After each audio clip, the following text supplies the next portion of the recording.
हमारे TV channel ओ TV overseas television को अभी सब्सक्राइब कीजिए, घंटी का बटन दबाना मत भूलिए ताकि अहम और मालूमाती वीडियोस आप तक पहुंचती रहें।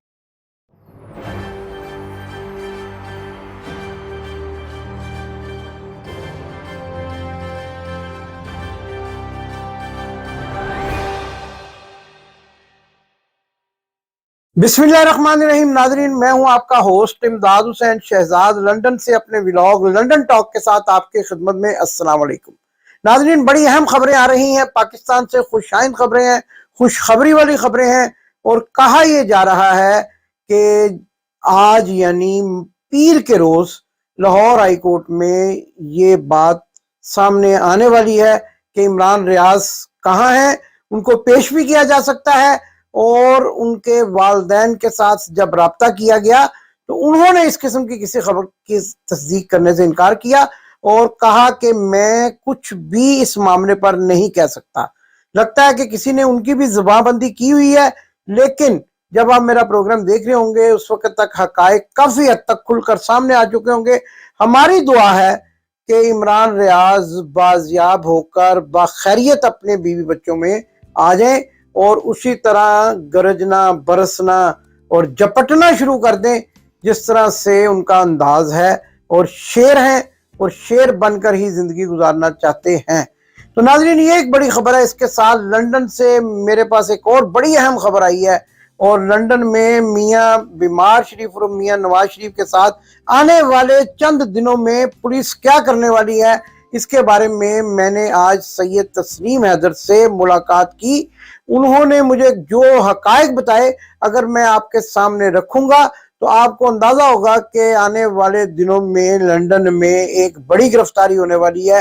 पाकिस्तान के अहम सियासी रहनुमा मियां बीमार शरीफ और मियां नवाज शरीफ गिरफ्तार हो सकते हैं और उनकी बेटी को भी इस मुकदमे में बाकायदा तौर पर अदालत में तलब किया जा सकता है। नाजरीन, मेरी मुलाकात सैयद तस्लीम हैदर से हुई। तस्लीम हैदर शाह वो बबर शेर है कि जिसने मियां बीमार शरीफ और उनकी बेटी के खिलाफ इस बात के लिए पुलिस में दरखास्त दायर कर रखी है कि उन्होंने अरशद शरीफ शहीद और इमरान खान को कत्ल करने के लिए शूटर मांगे थे। सैयद तस्लीम हैदर ने कई मरतबा ये दावा किया कि वो मियां बीमार शरीफ को गिरफ्तार करवा कर छोड़ेंगे। और जब मेरी उनसे मुलाकात हुई तो मेरे सवाल के जवाब में उन्होंने कहा कि कामयाबी इंशाल्लाह मेरा मुकद्दर है और मैं कामयाब होकर और इन चोरों, लुटेरों और अरशद शरीफ के कातलों और इमरान खान पर हमला करने की साजिश करने वालों को बेनकाब करने में कामयाब हो जाऊंगा। उन्होंने ये भी कहा कि मेरी कई मरतबा मेट्रोपॉलिटन पुलिस के एहलकारों से, ऑफिसर से बात हुई है। उन्होंने कहा कि तहकीकात में काफ़ी हद तक पेशरफ्त हुई है और आने वाले दिनों में इसके नताइज इस कदर दूर और मुस्बत निकल सकते हैं कि जिससे सिलसिले में मियां बीमार शरीफ की गिरफ्तारी भी मुमकिन है। ये कहना था सैयद तस्लीम हैदर का। और वो जब आपको पता है कोई बात करते हैं तो बड़ी ठोस बुनियादों पे करते हैं, उनके पास खासी मालूमात और सबूत होते हैं, इसलिए वो ऐसी बात करते हैं। और अब भी मुझे यकीन है कि उनकी बात में काफी हद तक सदाकत है।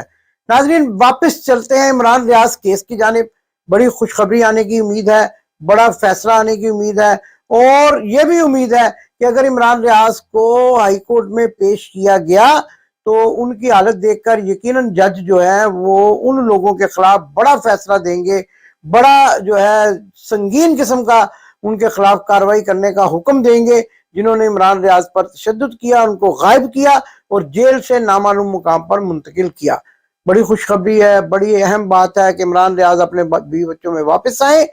लेकिन अभी तक ये सारी बातें सोशल मीडिया पर है, मेरे जराए अभी भी खतरनाक हद तक पुरुमीद नहीं है। बहरहाल, मैं चूंकि इमरान रियाज के बारे में अच्छी सोच, अच्छी उम्मीद रखता हूँ, इसलिए मेरी ख्वाहिश है कि इमरान रियाज बाखैरियत हों। लेकिन इस फौजी जनता से, इन लोगों से, इन जालिमों से जिन्होंने सुबह 4 बजे जुल्फकार अली भुट्टो को फांसी दी और फिर चंद अफराद के हमरा लाड़काना रवाना करके वहां पर एक पहले से बंद शुदा यानी कमरे में महबूस मौलवी को रहा किया और उससे जनाजा पढ़ा कर तो दुनिया की आंखों में धूल झोंकने की कोशिश की। इन्हीं किरदारों ने हसन नासर जो एक कम्युनिस्ट रहनुमा थे और उन्होंने जो है आवाज उठाई हुई थी जुल्म के खिलाफ, नाइंसाफी के खिलाफ, उनको मारा और उनको भी एक नामालूम मुकाम पर दफना दिया। बाद जब उनकी वालदा ने इस बात का जो है दरवाजा इंसाफ के लिए खटखटाया कि उनके बेटे की लाश दिखाई जाए, तो इन्होंने एक कब्र कुशाई की, जिसमें से जब उस हसन नासर की वालदा ने अपने बेटे का चेहरा देखा तो उसने कहा ये मेरे बेटे की लाश नहीं है, ये तो छोटे कद का आदमी, मेरा बेटा तो लंबा तंगड़ा जवान था, ये किसी और की लाश है। तो इस तरह के खेल कई सालों से तारीख है पाकिस्तान की, ये जो स्टैब्लिशमेंट के लोग हैं और ये जो इस किस्म के जालिम लोग हैं ये खेलते चले आ रहे हैं। नाज़रीन, मुख्तसरन बात अब करते हैं जरा जिन्ना हाउस की, और कल प्रोग्राम करेंगे मुकम्मल तौर पर जिन्ना हाउस के बारे में कि जिन्ना हाउस की असल कहानी क्या है। अब आप ये बताइए कि जिस बात का डंडोरा पीटा जा रहा है, मैं तो इस बात पर बड़ा ही हैरान हुआ कि जब खुर्रम दस्तगीर खान जो वफाकी वजीर हैं, उन्होंने भी कहा जिन्ना हाउस पर हमला करने वाले को कैफरे किरदार तक पहुंचाना चाहिए। हम भी कहते हैं, बिल्कुल कहते हैं कि उनको कैफरे किरदार तक पहुंचाना चाहिए। जो लोग आइडेंटिफाई हुए हैं उनको बिल्कुल माफ नहीं करना चाहिए, और जो लोग ये कह रहे हैं कि वहां हमला ना किया जाए, और एक शख्स में अभी आपको वीडियो दिखाऊंगा, वो टाई पहने हुए जुलूस में शामिल है। मैंने पहला बंदा देखा जो टाई लगाकर, दफ्तर तो आते देखे हैं लोग, लेकिन लगता है वो किसी खास दफ्तर से उठकर इस जुलूस में आया, लोगों को आग लगाने पर उकसा रहा है, और तहरीके इंसाफ के कारकुनान मना कर रहे हैं। और उसको भी आप देखिए, पहले वीडियो देखें फिर आगे बात बढ़ाते हैं। ये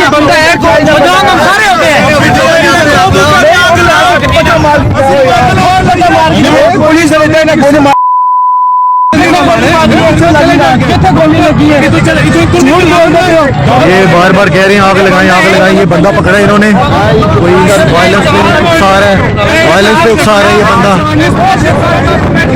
बहुत गलत अल्लाह की कसम नहीं, आपने गलत बात की है। क्यों कहा कि गाड़ी को मैं आपको कह रहा हूँ कि खान का मैं कंट्रोल हूँ भाई।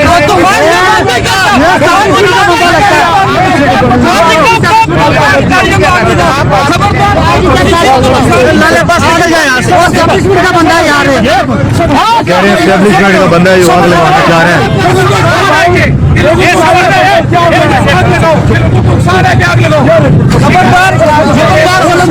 आप खान के बंदे, खान की बात भाग गए हैं भाई साहब। ये कह रहे थे आग लगाएं आग लगाएं आग लगाएं। जी तो नाजरीन, आपने देखा ये शख्स टाई लगा के, ये तो यूं लगता है कोई ऑफिसर है, और सीधा दफ्तर से इसको भेजा गया कि वहां जाके लोगों को उकसाओ, और उनको आकर कह रहा है कि अंदर घुस जाओ, आग लगा दो। लेकिन वो अभी भी कह रहे हैं कि नहीं, ऐसा नहीं हमने करना, तुम कौन हो, तुम यहाँ से जाओ, और फिर खसाना होकर भागने में आफियत समझी। तो ये तो माहौल है। यास्मीन राशिद जिन पर मुकदमा बनाया गया है, उनको गायब किया गया है, वो भी एक उनकी वीडियो आई है कि वो गाड़ी के ऊपर खड़ी होकर कारकुनान को मुश्तल होने से मना कर रही हैं और शरपसंदों की निशानदेही कर रही हैं।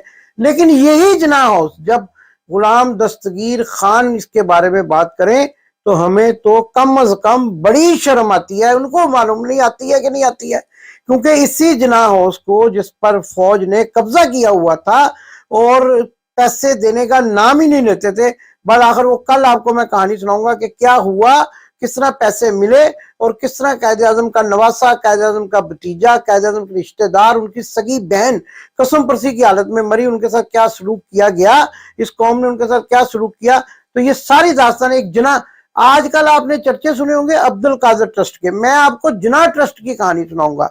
जिन्ना ट्रस्ट किसने बनाया, जिन्ना ट्रस्ट आजकल कहाँ है, और इसी जिन्ना हाउस के पैसे जो हैं वो जिन्ना ट्रस्ट में मुंतकिल किए गए और वो कहाँ चले गए, ये कल के प्रोग्राम में।